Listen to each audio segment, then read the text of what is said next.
Welcome to the Optimism Show. Today, we have ChrisCoCreated, a Web3 artist and the founder of CoOwn Growth Studio. Today with Kris, we're going to discuss the future of NFTs and Web3 art, community-driven art, and building a thriving Web3 community. Let's get started. Kris, since you're already established Web3 artist, tell us about your journey up until how you stumbled on Web3 art and what was your journey in Web3 art itself. Yeah, so I have always seen myself as a community artist, and my career started in theatre, and I was making work with and for people in schools or in care homes, and it would always be like a dusty church hall or somewhere kind of pretty low status, not a lot of money. And I loved it. I loved making that work because it got people to express things that are important to them in new and surprising ways, and so much energy. And that was amazing, but it was also pretty challenging from a financial point of view.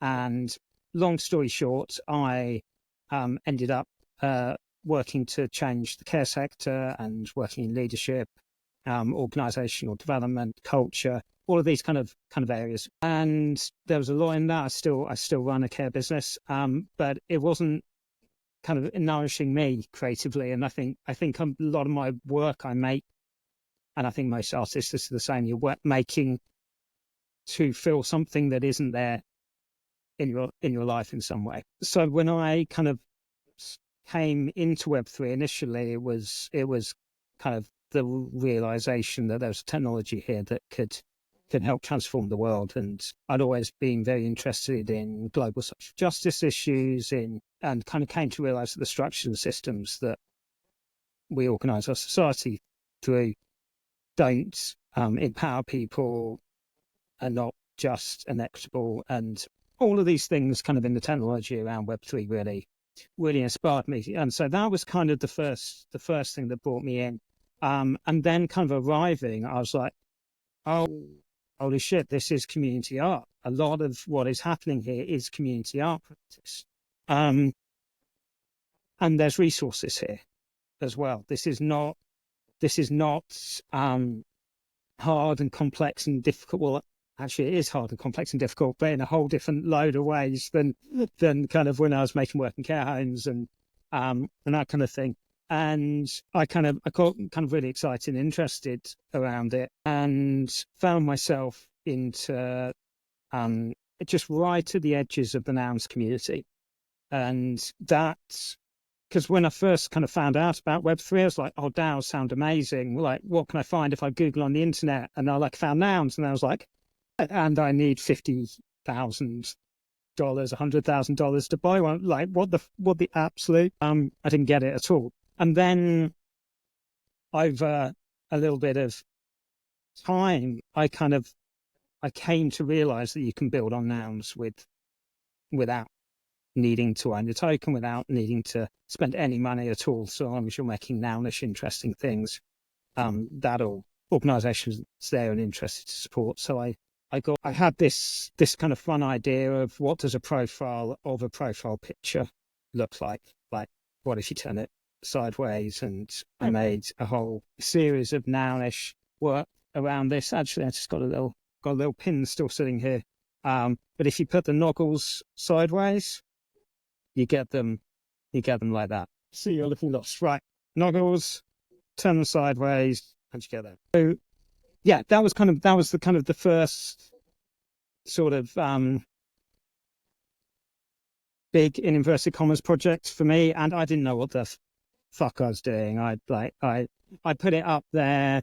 I sold about 10 for like on an auction for I think like $1 or something. Like I got one bid or maybe two, and it was just like it didn't go anywhere. But I did get a grant from Nouns, and I spent that on going to NFT NYC in New York and got to know a few people, and that was kind of the crux of it. And some of those people have kind of become close friends and kind of been along a lot of the journey with me. But that was kind of my entry point. And there's been a huge amount of like fucking around, finding out, trying to work out what I'm doing and how to do it, and looking for somewhere that I belong ultimately, because I think that's a big part of the art. First of all, as a human, but especially as an artist, finding that place where you actually clicks can be quite challenging. Oh, hell yeah. Yeah, completely. And my experience has been that it's what you put in and what you get out. And if you keep showing up, then you do find your people and you do find a connection. And I was lucky enough to find Farcaster through. I'm really curious now that you mentioned like Farcaster and like finding your community and everything. And since we touched on community art, I'm just curious, like, where do you see community art evolving in the coming years? Like, how do you see it changing? Yeah, it's interesting. This is something I think about a lot, so I'm not sure I have like a really coherent articulation, but I think there's sort of two almost different art worlds that are like kind of rubbing up and trying to make sense of themselves in Web3 or possibly even 3. One is what you might kind of think of as a folk art practice, that it is it's like art sort of by the people for the people, that isn't immersed in an art history tradition. It is simply people expressing a thing that is important and relevant to them in that moment. And I think that is a lot of what community art is in kind of the broad sense is really a folk art practice. But then you also have, and that's all about access and volume and you know, in the Web3 space, there's a shit ton of memes and Pepe's and Zorbs and all these kind of expressions. And then you've got kind of capital A artists that are making work that's kind of in some way about the human condition in kind of grander terms, and what's it like to be alive, and they're doing that with sort of a deep practice but behind them, something they've kind of been doing all their lives within quite a strange structure. I think the art world is quite a strange space, and we've got this kind of radical democratization that's going on in Web3, and all these things just piling in together. And of course you've got some amazing capital A artists who are making mimetic work, and those things kind of mush into each other. And then you've got this practice of digital art as well, which has kind of found its absolute sweet spot as well in terms of generative code-based art that's kind of found a home here in a way. And that almost feels like the truly digitally native bit. And these forces are sort of all kind of playing around, and I think most artists kind of want things to be easy. Like they want to make the stuff they want to make and to be able to find an audience for it and put it out. And so we like look at a platform like Zora and kind of go, and everybody wants Zora to be what they want it to be in a sense. And of course it's not, because I think we've got at least 3 different quite distinct worlds, all looking for the right tooling for them. And I think part of what's been difficult is because these platforms are also fucking around and finding out and trying to work out how their model works. And so I think at different moments in time, they have served these different audiences in different ways. And of course, these audiences are not distinct. They're very merged into each other. Yeah, those are kind of my thoughts on what community art and the art kind of space here looks like. And ultimately, I think where communities are doing it well are they're enabling people to express the values inside of the brand that they are. Because ultimately, communities here are brands. Perhaps all communities are.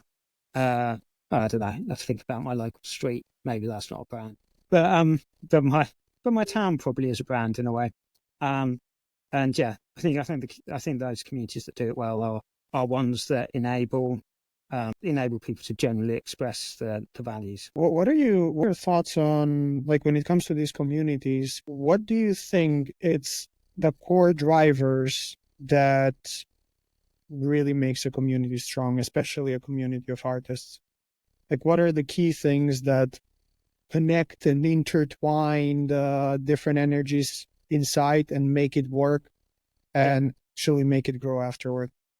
Yeah, and I think it's the same as any organization, really, fundamentally, that if it's underpinned by strong values and a clear purpose, then I think that's kind of critically important over time, that you've got good leadership that sees people, enables them to be seen. Then there are ways for people to engage and participate and to feel like they're valued in one way or another.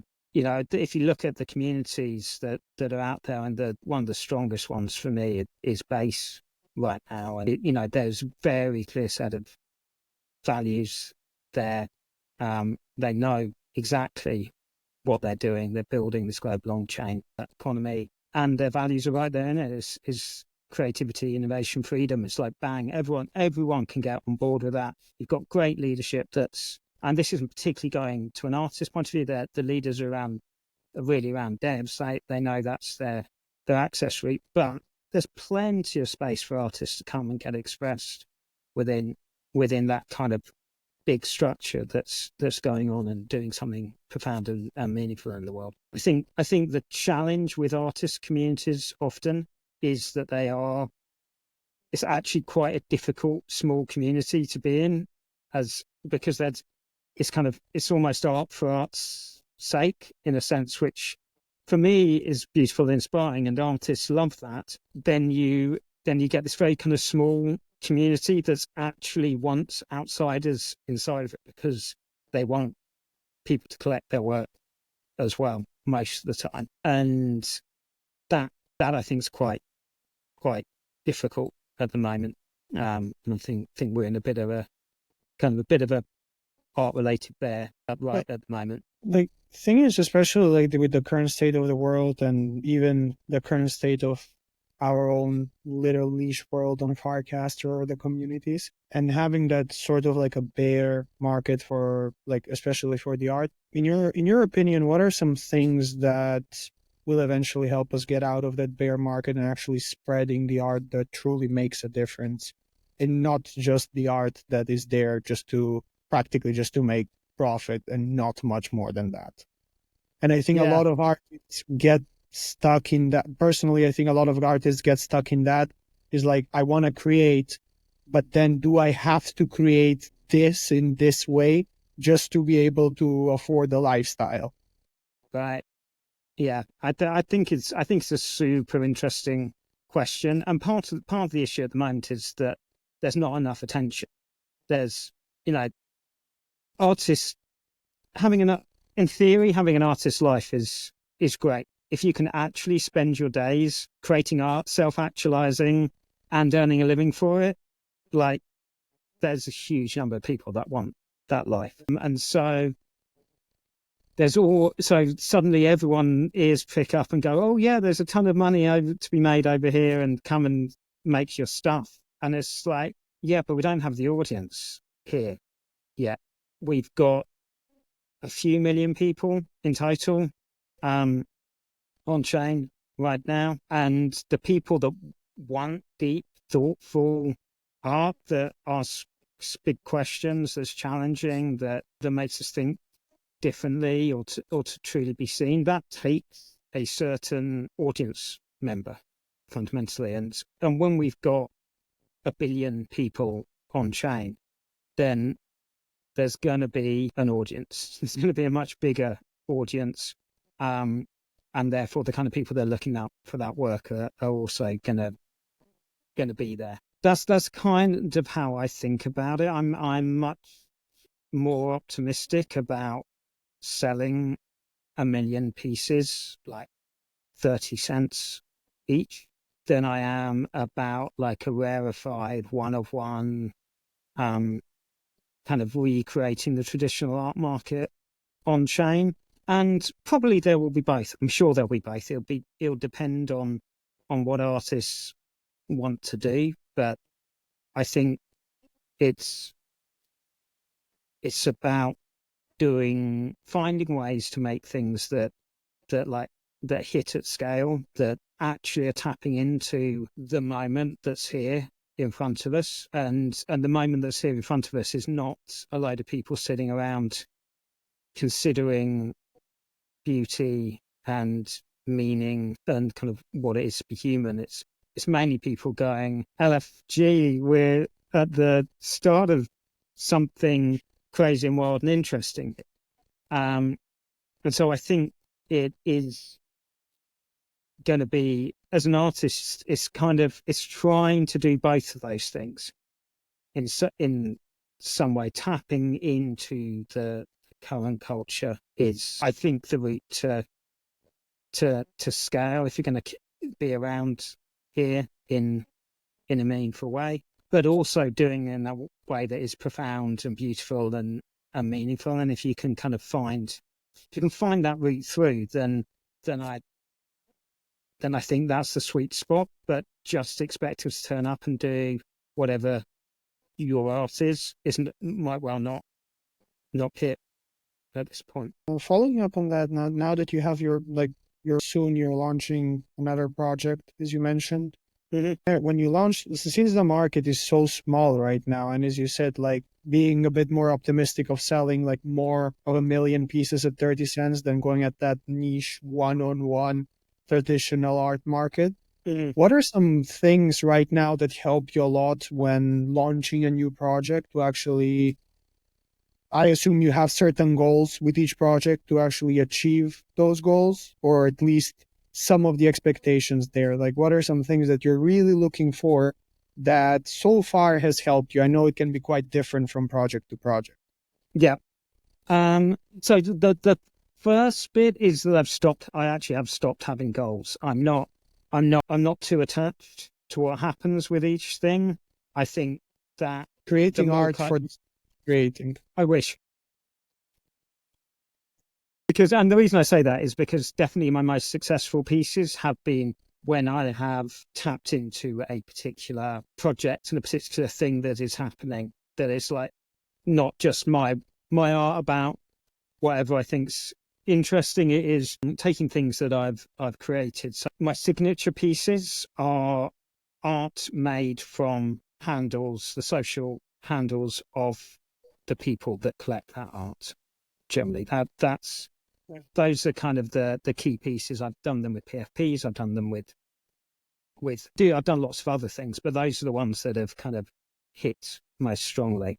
And the versions of those that have done the absolute best and gone viral have been when I've hit a moment in time. So my first really successful piece in that way was when Zora launched its Zora chain, and I made a big interactive piece with the first 100,000 or so ENSs on top of that. Then kind of other big successes are when I did a piece around degen and pulled out everyone that had the hat in their Farcaster name and made a piece with that. Then the latest big success was with the launch of Moxie, and that piece is minting at the moment. Might be finishing, just about to go into a liquid market at the point that this podcast gets released. But that's got the names of everyone who's active on Moxie in it, and that's had about 3,000 names in it, and is currently sitting at 11,000 and something mints. And that's the really interesting thing about this, is that it has been minted by a lot more people than feature in it, because it's hit that viral escape trajectory. It was like something that was so off the moment and inspired and lit up so many people, like 1,000 people minted it in the first hour or something like that. And that's because I hit on people feeling like they belonged. It was being there right at the start, and it was this thing that people were excited about.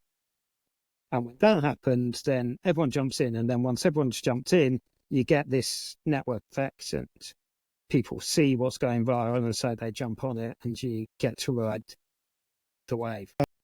Based on what you just mentioned, like this just popped in my head and I may be awfully wrong, but it just might be a completely like this, what you're doing might be a completely new way or something that's really picking up of art collaboration. Like rather than going and create, like finding other artists to create art with, you create art directly with the community without having them actively be involved in the making of the art, but at the same time they are involved. Right, exactly. I think so, and obviously, I think I've well, not necessarily, obviously, but I think this is a way of thinking about things that Web3 unlocks. That is new and different and interesting, and it's taken a long time for people to start.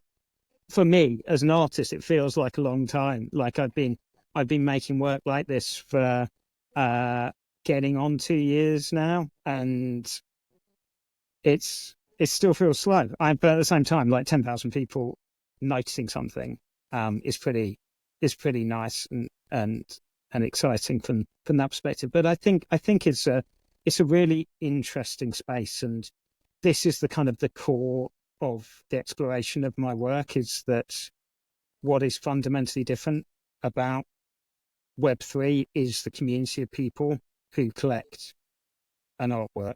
That's what the art is in on-chain, or it's generative, which is another kind of distinct unlock.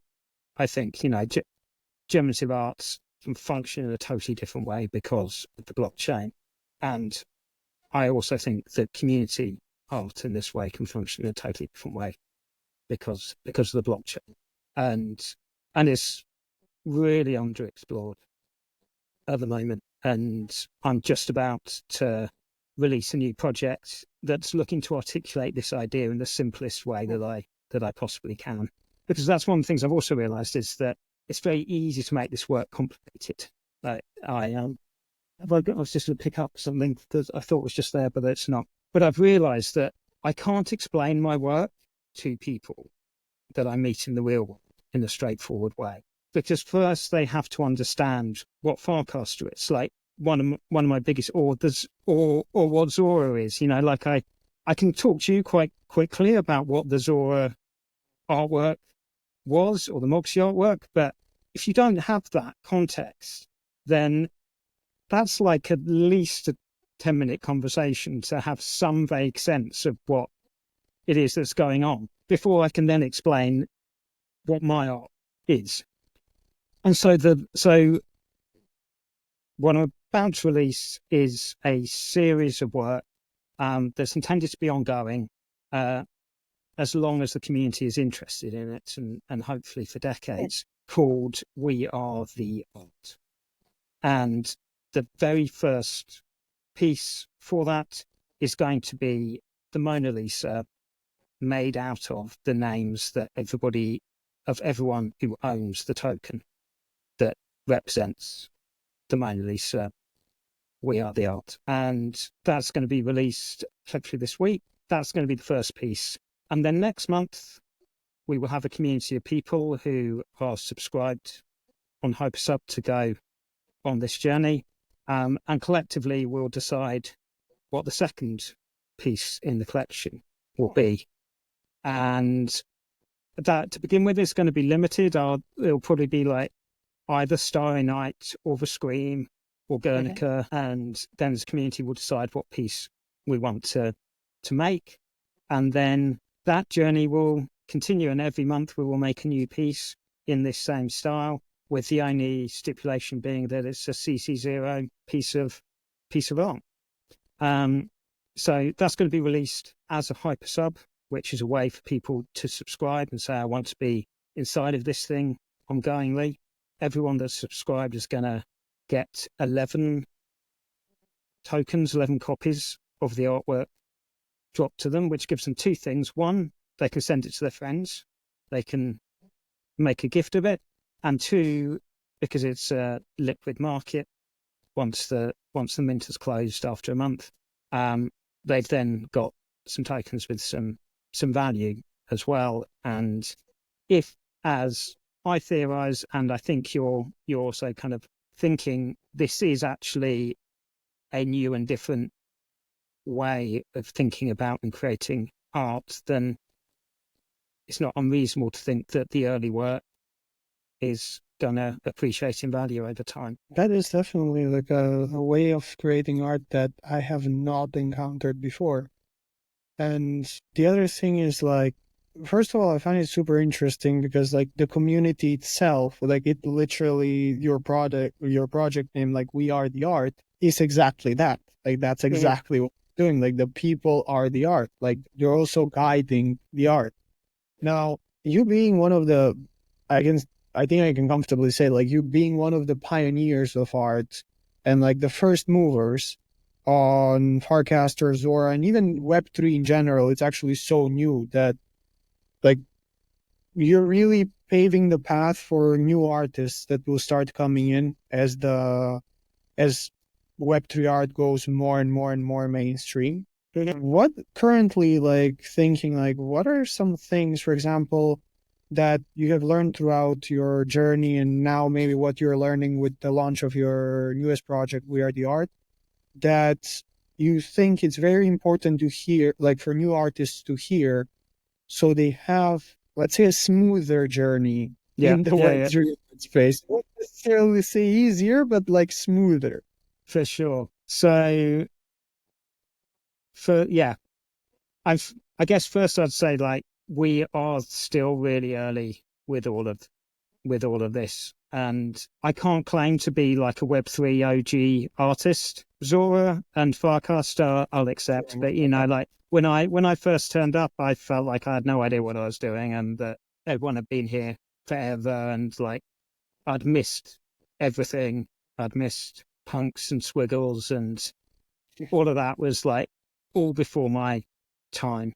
But yeah, new things emerged that I did get to be there and part of at the start of something. And but the reason I got to be there and part of it is because I was turning up and engaging and taking a risk and was willing to be on the outside for a while, just being authentic, being myself, trying to engage in a genuine way with people. And slowly over time, that turned into proper relationships and people wanting to support me and me supporting them.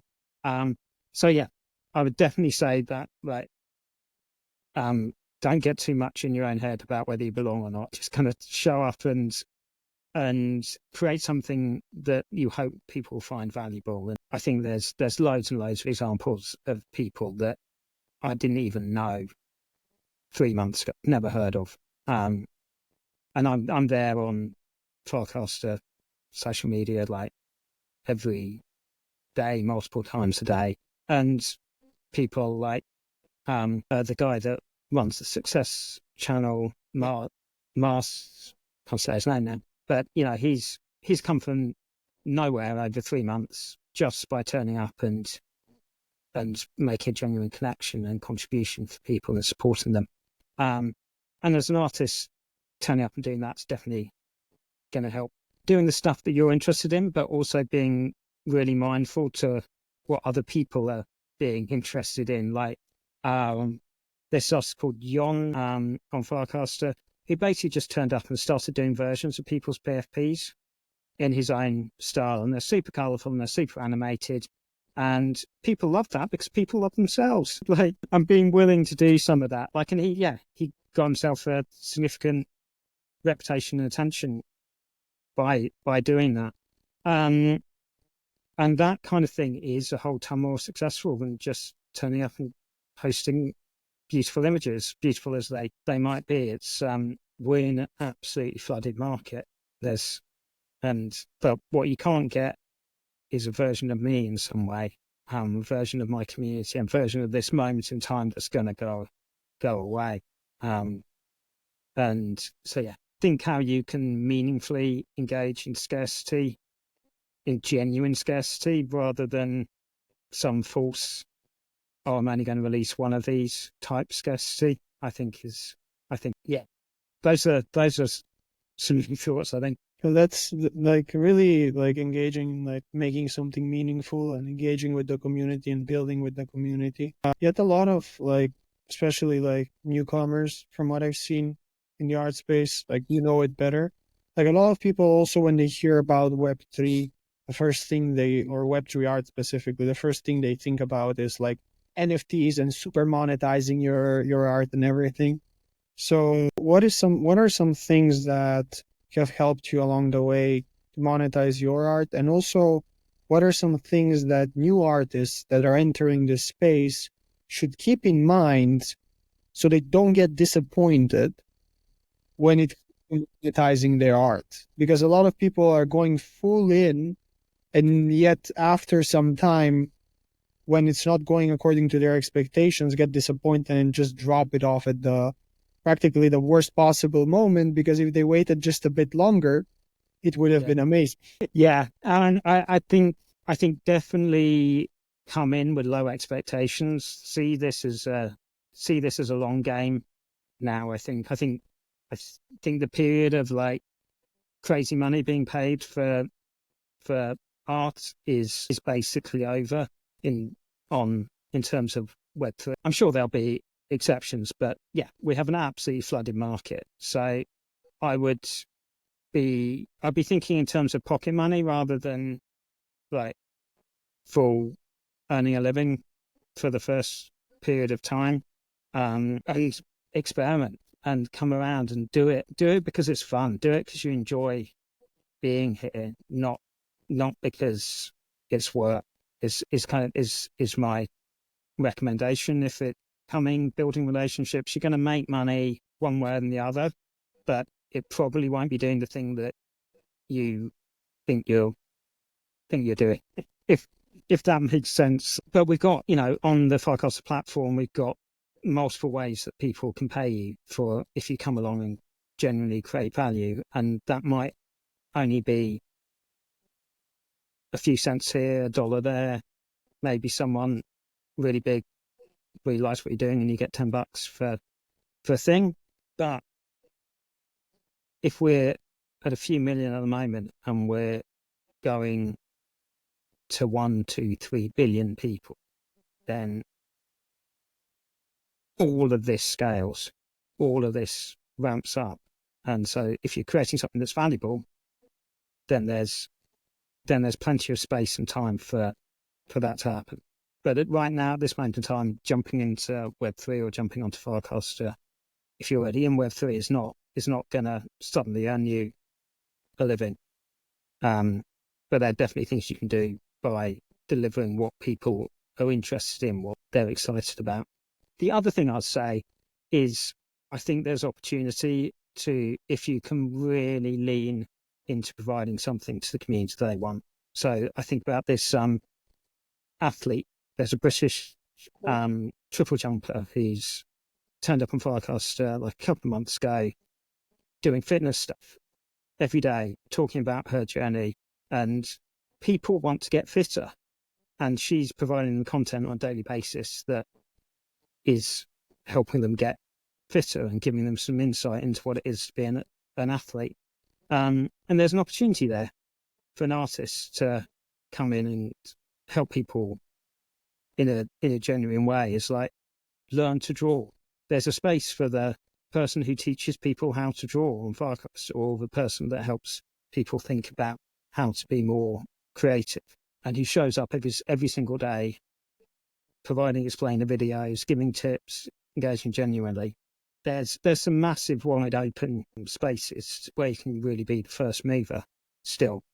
But being a person that turns up and shares beautiful photographs or beautiful paintings, we're absolutely swamped. Kris, thank you for this insightful interview. Is there anything else that you'd like to share with our listeners that you believe they should hear about, or it's particularly valuable? I think we've covered most of the stuff. The one other thing that I haven't touched on is that from a commercialization point of view, the other thing I'm looking at, and also this collaborative creation point of view, is that